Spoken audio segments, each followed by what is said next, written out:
କହିବି ସେ ସଇତାଟା ଆମକୁ ତ ଜମା ଶୁଣୁନି। ଆରେ କେମିତି ଗଛେ ଭଲ ରାସ୍ତାକୁ ଆସିବ? ମୋ ମୁଣ୍ଡ କିଛି କାମ କରୁନି ଭୂମିକା।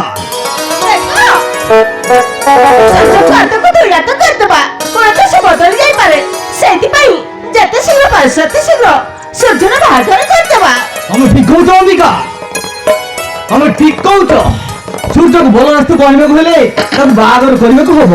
ହେଲେ ସୂର୍ଯ୍ୟ ଯାଇଛି କୁଆଡେ? ଅମ୍ବିକା ସୂର୍ଯ୍ୟକୁ ଟିକେ ବୁଝାଅ, ଏ ବାହାଘର ହେବା ପର୍ଯ୍ୟନ୍ତ ଯେମିତି ସେ ମଦ ନ ପିଇବାକୁ। ଠିକ ଅଛି, ମୁଁ ସୂର୍ଯ୍ୟକୁ ବୁଝେଇବି ଯେ ବାହାଘର ସରିବା ପର୍ଯ୍ୟନ୍ତ ମଦ ନ ପିଇବାକୁ। ଆରେ ଏଇ ତ ସୂର୍ଯ୍ୟ ଆସୁଛି। ମା ତୁମେ ମାନେ ଏଠି କଣ ଆଲୋଚନା କରୁଛ? କଣ ହେଇଛି ମା?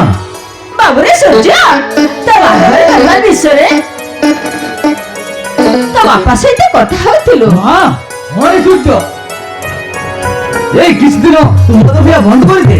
আমি তো পাই কোটি কোটি ঝিও দেখি তো বাহাঘর করে দেবো। বাপা তোমাকে ମୋ ପାଇଁ ଝିଅ ଦେଖିବାକୁ ପଡିବନି ବାପା, ମୁଁ ମୋ ପାଇଁ ଝିଅ ଦେଖି ସାରିଛି। ହଁ ମା, ମୁଁ ଗୋଟିଏ ଝିଅକୁ ଭଲ ପାଉଛି ଆଉ ତାକୁ ହିଁ ବାହା ହେବି। ଶୁଣିଲେ ତ, ସୂର୍ଯ୍ୟ ନିଜେ ତା ଜୀବନ ସାଥୀ ବାଛି ନେଇଛି। ଆମକୁ ଆଉ ଝିଅ ଦେଖିବାକୁ ପଡିବନି। ଅମ୍ବିକା ଏହା କଥା ମୋତେ ବିଶ୍ୱାସ ଲାଗୁନି। ବାପା ତମେ ବିଶ୍ୱାସ କର କିମ୍ବା ନ କର, ହେଲେ ମୁଁ ଗୋଟିଏ ଝିଅକୁ ଭଲ ପାଉଛି ଆଉ ସେ ବି ମତେ ଭଲ ପାଏ। ତୁ ଯେ ସତ କହୁଛୁ ତାହେଲେ କହ, ଆରେ ତୁ ଗାଁର ଝିଅ ଆଉ ତା ନାଁ କଣ ଆଉ ତା ବାପା ମା କିଏ? ବାପା ତା ନାଁ ହଉଛି ମୌସୁମୀ ଆଉ ତାଙ୍କ ଗାଁ ହେଲା ଶାନ୍ତିନଗର। ତାଙ୍କ ବାପା ଏକା ରହୁଛନ୍ତି ଆଉ ତାଙ୍କ ବାପାଙ୍କ ନାଁ ହେଲା ପ୍ରେମାନନ୍ଦ। ଆରେ ଯେତେ ଶୀଘ୍ର ସମ୍ଭବ ଆମେ ଶାନ୍ତିନଗର ଯିବା ଆଉ ସୂର୍ଯ୍ୟର ବାହାଘର ଠିକ କରି ଆସିବା, ନା କଣ କହୁଛ? ହଁ ବାପା, ମା ଠିକ କହୁଛନ୍ତି। ଯେତେ ଶୀଘ୍ର ପାରୁଛ ଶାନ୍ତିନଗର ଯାଅ ଆଉ ମୋ ପାଇଁ ବାହାଘର ପ୍ରସ୍ତାବଟା ଠିକ କରିକି ଆସ। ଠିକ ଅଛି ଯେତେବେଳେ ଆଉ ତୋ ମା ସହିତ କାଲିକି ଶାନ୍ତିନଗର ଯିବ ଆଉ ତୋ ବାହାଘର ଠିକ କରି ଆସିବ। ହେଲେ ମୋର ଗୋଟେ କଥା ମନେ ରହ, ଯେମିତିକି ଏ ବାହାଘର ହେବା ପୂର୍ବରୁ ତୋତେ ମଦ ଛାଡିବାକୁ ହବ। ଠିକ ଅଛି ବାପା, ମୁଁ ଏ ମଦ ଛାଡିଦେବି। ବର୍ତ୍ତମାନ ଚାଲ ଘର ଭିତରକୁ, କାଲିକି ତମେ ମା ସହିତ ଶାନ୍ତିନଗର ଯିବ। ଚାଲ ମା।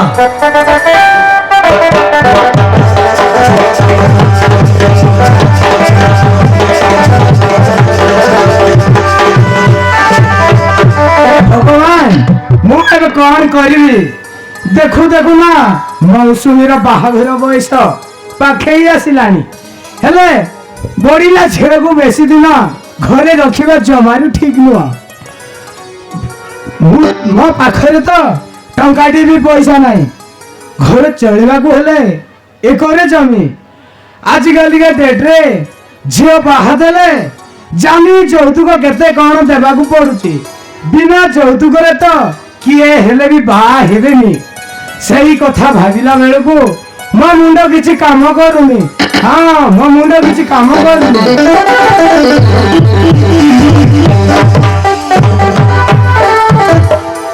ନମସ୍କାର ପ୍ରେମାନନ୍ଦ ବାବୁ, ନମସ୍କାର। ଆରେ ନମସ୍କାର ବାବୁ, ନମସ୍କାର। ଆରେ ଆପଣ ମାନେ କିଏ? ମୋ ଘରକୁ ହଠାତ୍ କଥା କଣ ବାବୁ? ବୁଝିଲେ ପ୍ରେମାନନ୍ଦ ବାବୁ, ମୋ ଗାଁ ହେଉଛି ଜୟପୁର, ମୋ ନାଁ ହେଉଛି ଶୁଭେନ୍ଦୁ ପ୍ରସାଦ। ଆମେ ଆପଣଙ୍କ ଘରେ ଗୋଟେ ଖୁସି ଖବର ନେଇକି ଆସିଛୁ। ଖୁସି ଖବର କଣ ବାବୁ? କେଉଁ ଖୁସି ଖବର ନେଇ ଆସିଛ କୁହ?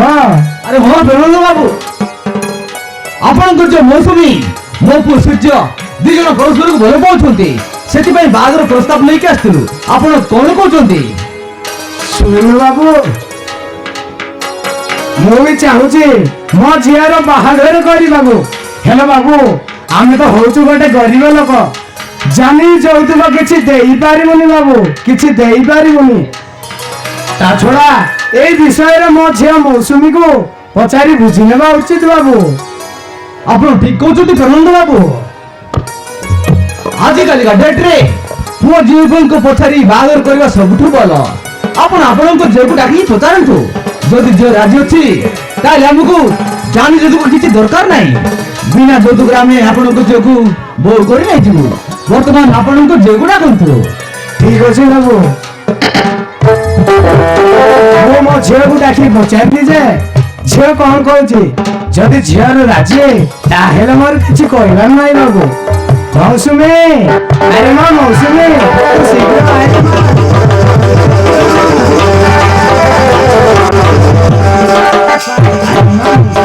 ତୁ ଆସିଗଲୁ କି ରେ ମା? ହଁ ବାପା। ଆରେ ଦେଖ ରେ ମା ମୌସୁମୀ ଆମ ଘରେ କୁଣିଆ ଆସିଛନ୍ତି ଯା ସେମାନଙ୍କୁ ମୁଣ୍ଡିଆ ମାରି ଆଶୀର୍ବାଦ ନେ। ଠିକ ଅଛି ବାପା।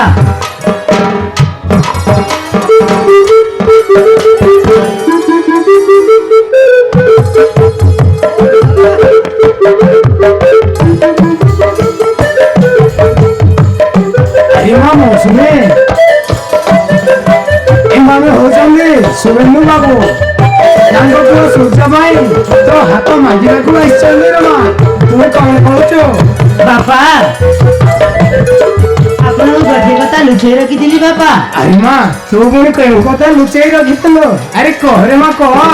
ବାପା ସୂର୍ଯ୍ୟ ଆଉ ମୁଁ ପରସ୍ପରକୁ ଭଲ ପାଉ। ସୂର୍ଯ୍ୟକୁ ମୁଁ ହିଁ କହିଥିଲି ଯେ ଆମ ଘରେ ପ୍ରସ୍ତାବ ନେଇ ଆସିବାକୁ।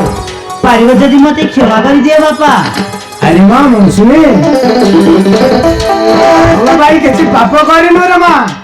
ତୁ ଯଦି ସୂର୍ଯ୍ୟକୁ ଭଲ ପାଉଛୁ ତାକୁ ବାହା ହେବା ପାଇଁ ଚାହୁଁଛୁ ତାହେଲେ ମୁଁ ସୁରେନ୍ଦ୍ର ବାବୁକୁ ହଁ କହିଦେବି। ବାପା ସୂର୍ଯ୍ୟ ମୋ ପାଇଁ ବହୁତ ଭଲ ବାପା। ଏ ପ୍ରସ୍ତାବ ମତେ ଠିକ କରିଦିଅ। ମୁଁ ସୂର୍ଯ୍ୟକୁ ବାହା ହେବି। ଠିକ ଅଛି ରେ ମା ତୁ କହୁଛୁ ସେତେବେଳେ ମୁଁ କାହିଁକି ମନା କରିବି। ସୁରେନ୍ଦ୍ର ବାବୁ ମୁଁ ବି ଆପଣଙ୍କ ପ୍ରସ୍ତାବରେ ରାଜି ସୁରେନ୍ଦ୍ର ବାବୁ। ଆରେ ଆପଣ ଯଦି ଏ ପ୍ରସ୍ତାବରେ ରାଜି ତାହେଲେ ଆଜିଠୁ ବାବୁ ନୁହେଁ ଆଜିଠୁ ଆମେ ଦି ସମତି ସମତି। ଆରେ ଆସ।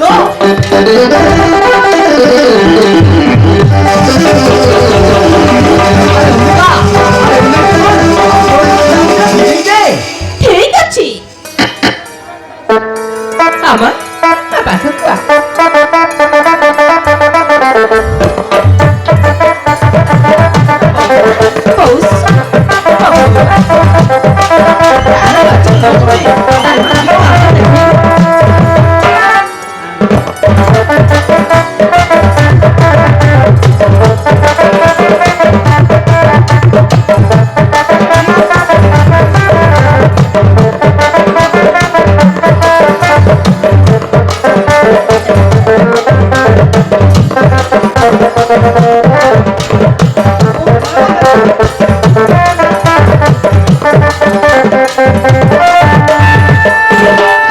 ଶୁଣୁଛ ଆଘର ପ୍ରସ୍ତାବ ତ ଠିକ ହେଇଗଲା।